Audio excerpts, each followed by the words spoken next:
నువ్వు చెప్పేది వింటుంటే చిన్నప్పుడు మా అమ్మమ్మ చెప్పిన చందమామ కథలా ఉంది. అయినా నిన్ను అలాంటి చోటికి తీసుకెళ్లేందుకు మా వదిన అనాలి. మధు, మనం ఉన్నది 21st సెంచరీలో. ఈ కాలంలో కూడా దయ్యాలు భూతాల్ని నమ్మటం ఏంటి? ఫూలిష్ గా. నా కళ్ళతో చూశానని చెప్పినా నమ్మవేంటి? నేను హాస్పిటల్లో ఉండగా నన్ను ఒక నీడ వెంటాడుతోందని చెప్పాను. అది నీడ కాదు, ఆత్మ. దాని గొంతు నేను విన్నాను. నేను చెప్పేవన్నీ నీకు అబద్ధాలనిపించవచ్చు, కానీ దుర్గాబాయ్ దగ్గర చూసిన ప్రతిదీ నేను నమ్ముతున్నాను. Don't be silly Madhu. మళ్ళీ మళ్ళీ అదే చెప్తావేంటి? ప్లీజ్ కార్తీక్, నేను భ్రమతో చెప్పట్లేదు. ఈ ఒక్కసారికి నన్ను నమ్ము. నేనేది అడిగినా కాదనకుండా చేశావు. ప్లీజ్ మల్హోత్రా దగ్గరికి వెళ్దాం. సరే, నాకు నమ్మకం లేకపోయినా నీకోసం వస్తున్నా. కేవలం నీకోసం.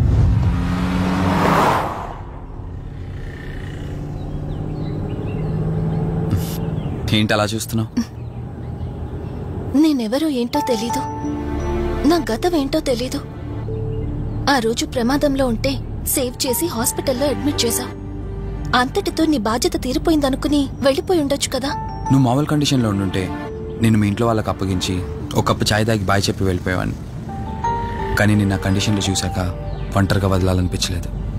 నువ్విలా మాట్లాడుతుంటే చాలా బాగుంటుంది కార్తీక్, కానీ ఒకటి మాత్రం నిజం. నిన్నటి వరకు భయం వేసేది. ఈరోజు నువ్వు నా పక్కనుంటే చాలా ధైర్యంగా ఉంది. ఫస్ట్ టైం భయాన్ని పక్కన పెట్టి నీ గురించి ఆలోచిస్తే ఈ ధైర్యం జీవితాంతం కావాలనిపిస్తుంది. ఎందుకలా నవ్వుతున్నావు? కావాలనుకోవడానికి, కలిసి ఉండడానికి కావాల్సింది ధైర్యం కాదు, నమ్మకం. ఆ నమ్మకం కోసమే అడుగుతున్నాను. రేపు నాకు గతం గుర్తొస్తే ఇప్పుడున్నట్టే ఎప్పటికీ నాతో ఇలానే ఉంటావా? లైఫ్ ఒక ట్రైన్ లాంటిది. ఎక్కేవాళ్ళు ఎక్కుతూ ఉంటారు, దిగేవాళ్ళు దిగుతూ ఉంటారు.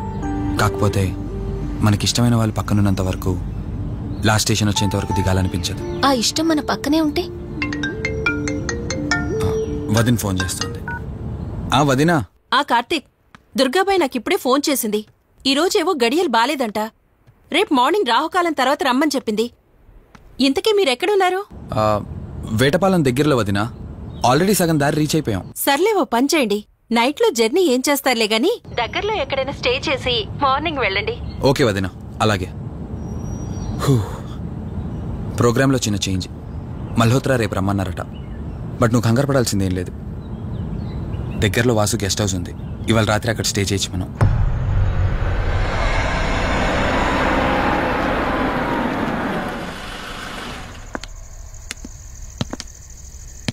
గెస్ట్ హౌస్ అంటే చిన్నదనుకున్నాను, కానీ పెద్దదే. డాక్టర్ కదా, ఆ మాత్రం సంపాదించుంటాడులే. నువ్వు ఈ రూమ్ లో రెస్ట్ తీసుకో, నేను సోఫాలో పడుకుంటాను. సరే, గుడ్ నైట్. Good night.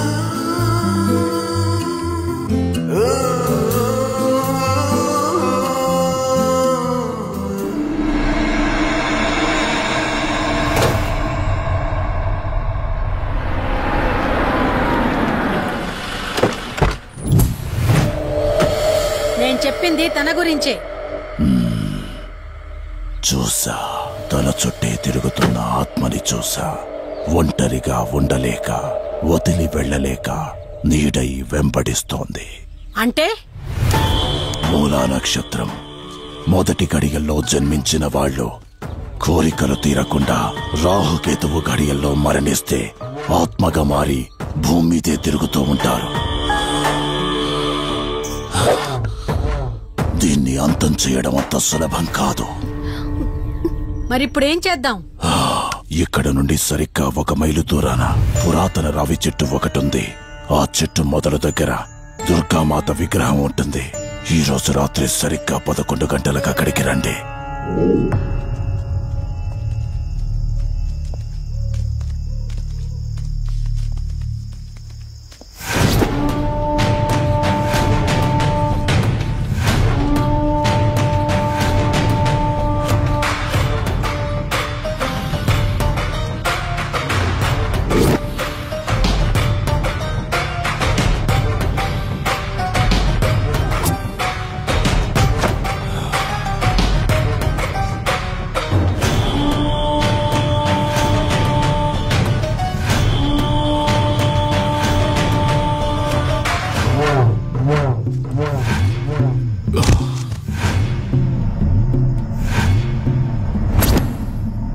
ఇప్పుడు నేను జాగ్రత్తగా వినండి.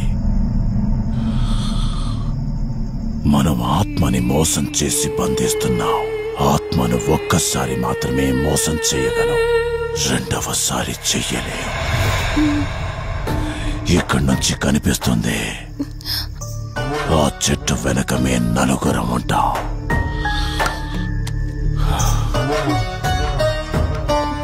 నువ్వు ఈ పుస్తకం చదవడం మొదలుపెట్టినప్పటి నుంచి వాడు కళ్ళు తెరిచేంత వరకు నువ్వు చదువుతూనే ఉండాలి. ఆ శవం కళ్ళు తెరిచాక నువ్విక్కడుండకూడదు. ఒకవేళ నువ్విక్కడే ఉన్నట్టయితే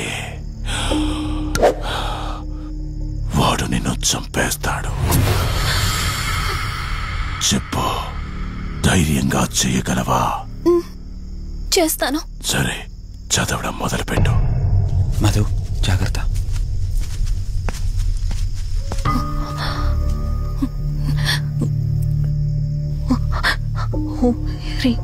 మే పాదు ముర్దాన జ్వాల దుక్షర మాతృక శ్రీ మే పరాత పాదక్షరి విశ్వమాతృక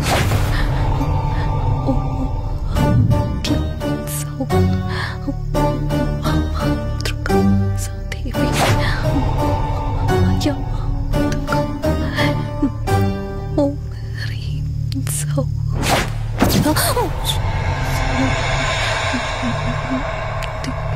విశ్వసుందరి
గతమేటో తెలియకపోయినా సరే, రేపటి నుంచి ఈ ఆత్మ అనేది నీ దగ్గరికి రాదు.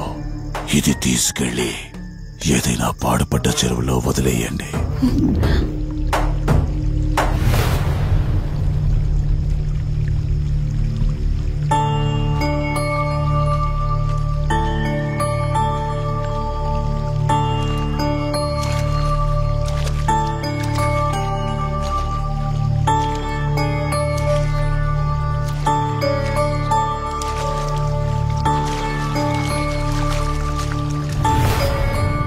కార్తీక్, నా ఈ జీవిత ప్రయాణంలో ఒంటరిదాన్ని కాకూడదని నన్ను పెళ్లి చేసుకోవడం కోసం వాళ్ళ తల్లిదండ్రులతో మాట్లాడడానికి వెళ్ళాడు.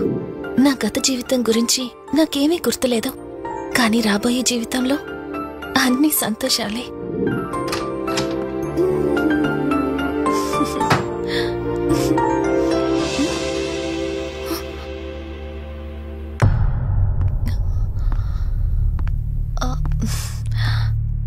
అక్కా, ఏమైంది? పోలీసులొచ్చారు. సార్, కార్తీక్ వైజాగ్ వెళ్ళాడు. 2 days లో రిటర్న్ వచ్చేస్తాడు. రాగానే మిమ్మల్ని కలవమని చెప్తాను.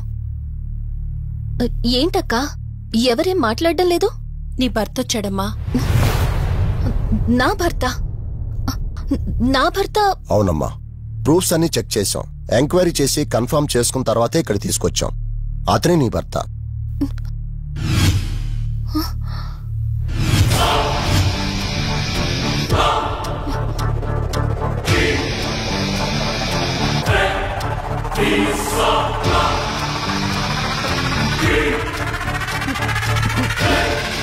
మీరు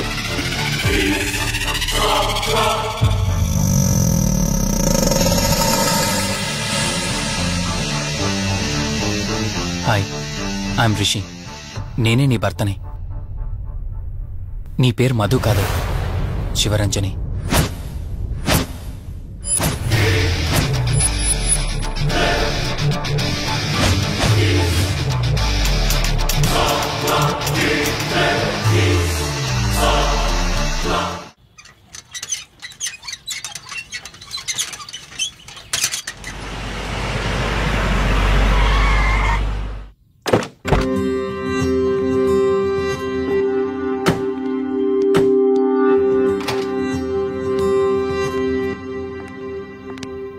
వెల్కమ్. ఇదే మన తాజ్మహల్. నీ టేస్ట్కి తగ్గట్టు నేను ఇష్టంగా కట్టించింది.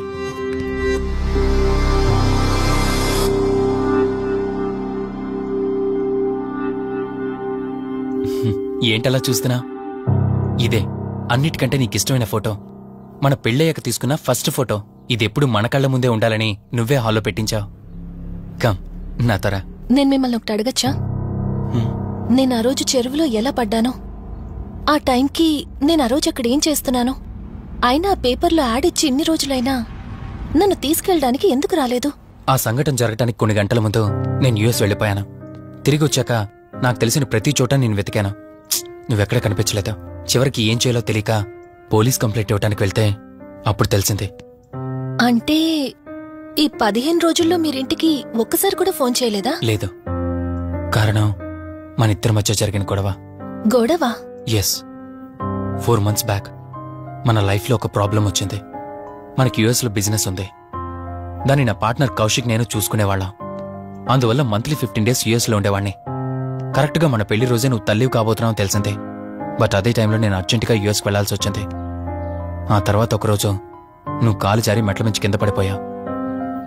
నీకు అబార్షన్ జరిగింది.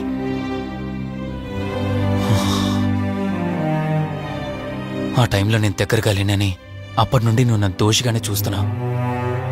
ప్రతి చిన్న విషయానికి గొడవ పడేదానివి. అలా గొడవ పడిన ప్రతిసారి కారులో మీ ఫ్రెండ్ ఇంటికి వెళ్ళి కోపం తగ్గాక తిరిగొచ్చేదానివి. మొదట్లో కొంచెం బాధేసినా రాను రాను అలవాటైపోయింది. అలాగే మళ్ళీ ఒకరోజు నేను బిజినెస్ పని మీద యుఎస్ వెళ్లాల్సి వచ్చింది. ఆ విషయం నీకు తెలియగానే నాతో మళ్ళీ గొడవ పెట్టుకున్నా. ఎంత చెప్పినా వినుకుంటా కారేసుకొని వెళ్ళిపోయా. ఎప్పట్లాగే 2-3 రోజుల్లో తిరిగి వస్తామనుకుని నేను యుఎస్ వెళ్ళిపోయాను. తప్పు నాదే. మొదటిసారి వెళ్ళాను, నాకు పుట్టబోయే బాబు దూరం అయిపోయాడు. రెండోసారి వెళ్ళాను, నువ్వు నాకు దూరం అయ్యా. ఒకవేళ నీకేమైనా అయ్యుంటే. అందుకే యుఎస్లోనే మన బిజినెస్లన్నీ కౌశిక్ అప్పగించి వచ్చేశాను. నీకోసం, కేవలం నీకోసం. వదినా, వదినా, వదినా, ఇదిగో ఇది నీకోసమే. ఏంటి వదినా అలా చూస్తున్నావు? ఇది నేను తీసుకొచ్చింది కాదు, అమ్మ పంపించింది. అమ్మ నాన్నతో అన్ని మాట్లాడేశాను వదినా. మధు ఫోటో చూసారు, వాళ్ళకి పిచ్చి పిచ్చిగా నచ్చేసింది. కానీ పేరే బాలేదంట. పేరుదే ఉంది లేరా, పెళ్లికి ముందైనా మార్చుకోవచ్చంటుంది అమ్మ. అవును, ఇంతకి మధు ఎక్కడా? పైనుందా? మధు, మధు. మధుకి తన అసలు పేరేంటో తెలిసిపోయింది. ఆ పేరుతో పాటు తను కూడా వెళ్ళిపోయింది. ఏంటి? మధుకు అసలు పేరు తెలిసిపోయిందా? తనే వెళ్ళిపోయిందా? లేదు, నువ్వు పేపర్లో వేయించిన ఫోటో చూసి తనే తన భర్తనని చెప్పి తీసుకువెళ్ళాడు.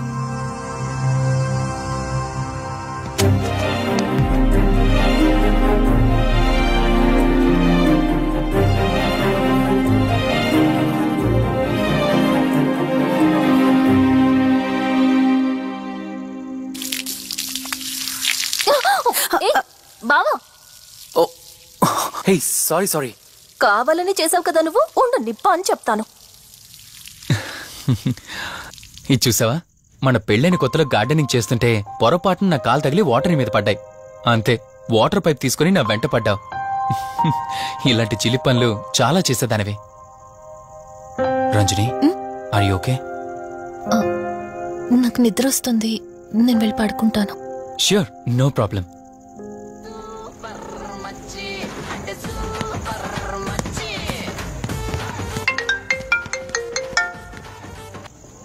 త్రీ డేస్ నుంచి ఏమైపోయాడు వీడు? హలో, కార్తీక్ ఫోన్ చేస్తుంటే స్విచ్ ఆఫ్ అని వస్తుంది, నీకు ఫోన్ చేస్తుంటే నాట్ రీచబుల్ అని వస్తుంది. ఎక్కడున్నారా? అయ్య బాబాయ్, నువ్వు నన్ను కేర్ టేకర్ గా చూసుకోమని పంపించిన అమ్మాయి నాకు చుక్కలు చూపించింది. తంతే బూరెల బుట్టలో పడ్డట్టు నేనొచ్చి డాబాలో పడ్డా. నీకు నీ హాస్పిటల్లో దండం రా బాబు. ఇంకెప్పుడు నాకు ఫోన్ చేయకు. రేపు నీ సిమ్ కార్డు కూడా మార్చేస్తున్నాను. నువ్వు ఫోన్ పెట్టాయి.